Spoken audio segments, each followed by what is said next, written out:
થોડા સમય પહેલાં ગોંડલ ખાતે આશાપુરા માતાજીના મંદિરના પૂજારીને બંધક બનાવીને જે માતાજીના છત્ર છે તે ઉપરાંત દાનપેટીમાં જે પૈસા હતા, અન્ય ઘરેણાં હતા, તેની ચોરી કરવામાં આવેલી હતી.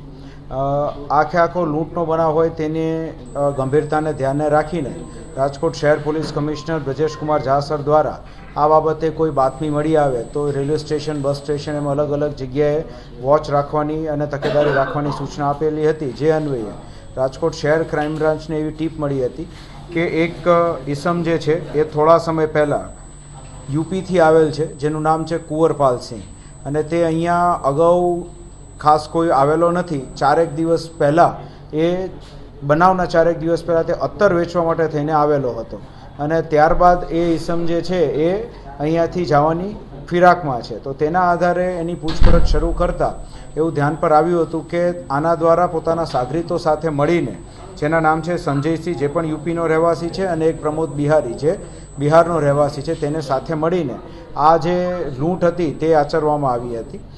તે લોકો દ્વારા ભૂતકાળમાં પણ અન્ય કયા કયા રાજ્યોની અંદર આવો બનાવ બનવા પામેલ છે તેની તપાસ હાલ રાજકોટ શહેર, આમ તો રાજકોટ ગ્રામ્ય પોલીસ દ્વારા હાથ ધરવામાં આવી છે. તે ઉપરાંત રાજકોટ શહેર પોલીસ પણ આની માહિતી મેળવી રહી છે.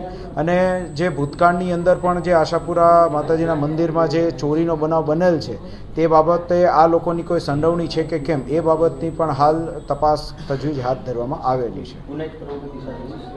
આ લોકો જે છે એ પોતાના જે સ્ટેટની અંદર ગુનાહિત પ્રવૃત્તિ સાથે જોડાયેલા હોવાનું અમારું પ્રાથમિક દ્રષ્ટિએ અમારા ધ્યાન પર આવ્યું છે. જે બાબતે જે તે કન્સર્ન પોલીસ જે છે યુપી અને બિહારની, તેની સાથે જરૂરી સંકલન હાથ ધરવામાં આવ્યું છે.